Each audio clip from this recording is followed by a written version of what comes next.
শেখ হাসিনার মতো কাফের জানাজা পড়া জায়েজ নাই। কি বলছি? শেখ হাসিনা মুসলমান না কাফের? কাফের। শেখ হাসিনা কে? কাফের। এখন কাফের শেখ হাসিনার জানাজা জায়েজ নাই। জানাজা জায়েজ নাই। জায়েজ নাই।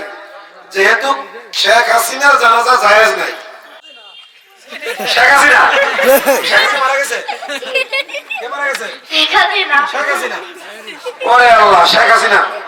আচ্ছা, আমি কিন্তু জানি না যে কে মারা গেছে। তারা বলছে শেখ হাসিনা মারা গেছে, ধরে নিলাম শেখ হাসিনা। সবাই আলহামদুলিল্লাহ বলি। শেখ হাসিনা জানাজা পড়া হবে এখন। আলহামদুলিল্লাহ। কার জানাজা? শেখ হাসিনা। শেখ হাসিনার প্রতি কি জানাজা পড়া হবে? তো অনেকে আছে আমরা শেখ হাসিনার জানাজা তো দূরের কথা, নিজের মা বাবা জানাজাটাও শুদ্ধভাবে পড়তে পারি না। ঠিক আছে না নাই? আছে। তাহলে আপনি ডাক্তার হন, ইঞ্জিনিয়ার হন, যত কিছুই হন, ওই যে বলে বিদ্যে বোঝাই বাবু মশাই, চড়ি শখের বোটে মাঝিরে কোন বলতে পারি সূর্য কেন ওঠে, চাঁদটা কেন বাড়ে কমে, তারপরে কি বলেন? জোয়ার কেন ওঠে? হ্যাঁ, ওই বিদ্যে বোঝাই বাবু মশাই কবিতা মুখস্থ আছে না আপনাদের? আছে তো? তো তখন কথা না বলি, যদি আপনি সাঁতারই না জানেন তবে সূর্য কেন ওঠে, চাঁদ কেন বাড়ে কমে, এটা জেনে কোনো লাভ আছে? কারণ আমার জীবনই বাঁচবে না। ঠিক তেমনি ভাবে আমরা ডাক্তার হচ্ছি, ইঞ্জিনিয়ার হচ্ছি, অনেক কিছু হচ্ছি, কিন্তু এই মরা হাসিনার জানাজা দূরের কথা, নিজের মা বাবার জানাজাও কি শুদ্ধভাবে পড়তে পারি না। এই বাচ্চারা এখন জানাজা পড়া শেখাবে আপনাদের, শিখতে রাজি আছেন কে কে? তাকবীর বলেন। তাকবীর, তাকবীর। এই যারা দাঁড়ায় আছেন কাছে চলে আসেন, কাছে চলে আসেন, দাঁড়ায় আছেন, ফাঁকা জায়গা পূরণ করেন। আচ্ছা, আপনারা যারা আছেন আগ্রহ কি কমে গেছে? আলোচনা শেষ করে যাবেন তো ইনশাআল্লাহ? আমাদের এখন বাজে 8:44। ইনশাআল্লাহ 10টার 1 সেকেন্ড পরে আমরা যাবো না, রাত 10টার মধ্যেই আমাদের মাহফিল শেষ হবে ইনশাআল্লাহ। ঠিক আছে? এখন এই ফ্যাসিস্ট শেখ হাসিনা প্রতীকী জানাজা শেষ হইলেই ইনশাআল্লাহ আমাদের সর্বশেষ আলোচক সুদূর চাঁদপুর থেকে আগত বন্ধুবর মৌলানা আলামিস সাকি হাফিজাহুল্লাহ আলোচনা করবেন। তার আলোচনা শুনেই যাবো ইনশাআল্লাহ। রাজি আছি তো? ইনশাআল্লাহ, ইনশাআল্লাহ। জানাজা নামাজ কিন্তু শুরু হচ্ছে।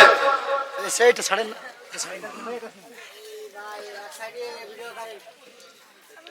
আচ্ছা, ভিডিও যারা করতেছেন মিডিয়ার ভাইরা, আপনারা একটু সাইড দেন যেন সাধারণ দর্শকরা দেখতে পারে। আসসালামু আলাইকুম। আমরা এখন আপনাদের জানাজার নামাজ পড়ে দেখাবো। আপনারা অনেকেই জানাজার নামাজ পড়তে পারেন না, আপনারা আমাদের জানাজার নামাজ মনোযোগ সহকারে দেখুন। জানাজার নামাজের তাকবীর 4টি। প্রথম তাকবীরে ইমাম সাহেব আল্লাহু আকবার বলে সানা পড়বে, সুবহানাকাল্লাহুম্মা ওয়া বিহামদিকা ওয়া তাবারাকা ইসমুকা ওয়া তাআলা জাদ্দুকা ওয়া জাল্লা সানাউকা ওয়া লা ইলাহা গায়রুক। দ্বিতীয় তাকবীরে আল্লাহু আকবার বলে দুরূদ শরীফ পড়বেন।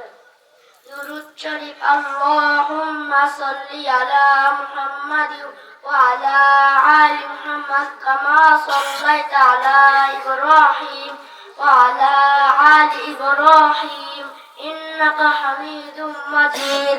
আল্লাহুম্মা বারিক আলা মুহাম্মাদিন ওয়া আলা আলি মুহাম্মাদ কামা বারাকতা আলা ইব্রাহিম ওয়া আলা আলি ইব্রাহিম ইন্নাকা হামিদুম মাজিদ।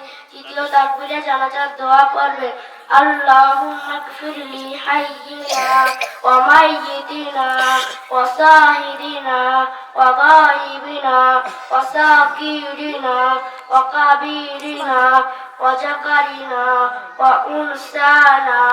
আল্লাহুম্মা মান আহয়াইতাহু মিন্না ফাআহয়ি আলাল ইসলাম ওয়া মান তাওয়াফাইতাহু মিন্না ফাতাওয়াফাহু আলাল ঈমান। চতুর্থ তাকবীরে আল্লাহু আকবার বলে সালাম ফিরাবে, আসসালামু আলাইকুম ওয়া রাহমাতুল্লাহ, আসসালামু আলাইকুম ওয়া রাহমাতুল্লাহ। মাশাআল্লাহ। এটা নিয়ম বললাম, এখন নামাজ কিন্তু হয়নি। ইমাম সাহেবরা আপনাদের সংক্ষেপে বলে, তাই না? যেহেতু ওরা আপনাদেরকে ভালো মতো শিখাচ্ছে, এই জন্য নিয়ম এমন ভাবেই বলছে যেন জানাজা পড়িয়ে গেছেন আপনারা, নাকি? জানাজা কিন্তু পড়ে নেই। হাসিনা এখনো লাশ এখানে আছে। হাসিনাকে কবরে পাঠানো পর্যন্ত আপনার সাথে আছেন তো ইনশাআল্লাহ? আছেন তো? ইনশাআল্লাহ। তা এখন জানাজা হবে, এরপর হাসিনার লাশ পৌঁছতে থাকবে। হাসিনা তো কাফের, কাফেরের জানাজা কেন? এই তো ভালো একটা কথা বলেছে। এই পেছে বলে গেলাম যে এই তালে বললে এরকম থাকলে ওখানে সমস্যা। এক বক্তা ওয়াজ করতে গেছিল, কি জানি পাতার ওয়াজ একটা ছিল না, জি জি। কি জানি এটা? পাতা অর্ধেক নিচে পড়লে জান্নাতি, উপরে পড়লে জাহান্নাম, ও, মাঝখানে একটা পড়লে পাতা যদি পানিতে পড়ে কুমিরে খাবে, অর্ধেক পানিতে পড়লে কুমির হয়ে যাবে। পাতা যদি পানিতে পড়ে কুমির হবে, ডাঙায় পড়লে বাঘ হবে। ওইখানে ছিল এক মাদ্রাসার ছাত্র, তো বলছে হুজুর আমার একটা প্রশ্ন আছে। কয়, ধরেন পাতাটা পড়ে যদি অর্ধেক ডাঙায় থাকে আর অর্ধেক পানি থাকে, তাইলে পাতাটা কি হবে? এখন শোনেন, আমাদের এক ছাত্র, আমার মাদ্রাসার ছাত্র প্রশ্ন করছে। ওই প্রশ্ন করার আগে আমরা বলবে না যে হুজুর আমি কিন্তু এই প্রশ্ন করবো, তাহলে উত্তরটা রেডি করে আসতাম। ও তো আমার বলেনি আগে থেকে। তো যাই হোক, আল্লাহ তাকে উত্তম বিনিময় দান করুন। আমিন। হাসতেছেন, আপনার অনেক কঠিন মশলা বলেছেন, জি এটাই সবচেয়ে গুরুত্বপূর্ণ মশলা। জি। আমি তো আসলে জানি না যারা হাসিনার নাম বলবে, আমি জিজ্ঞেস করলাম কার জানাজা, তো ওরা বলছে কার জানাজা? শেখ হাসিনার জানাজা। মানে ওরা চায় শেখ হাসিনা ফাঁসি হোক, নাকি? এই, তবে মাসালা হলো শেখ হাসিনার মতো কাফের জানাজা পড়া জায়েজ নাই। কি বলছি? ঠিক। শেখ হাসিনা মুসলমান না কাফের? কাফের। শেখ হাসিনা কে? কাফের। কাফের। এখন কাফের শেখ হাসিনার জানাজা জায়েজ নাই, জানাজা জায়েজ নাই। জায়েজ নাই। যেহেতু শেখ হাসিনার জানাজা জায়েজ নাই,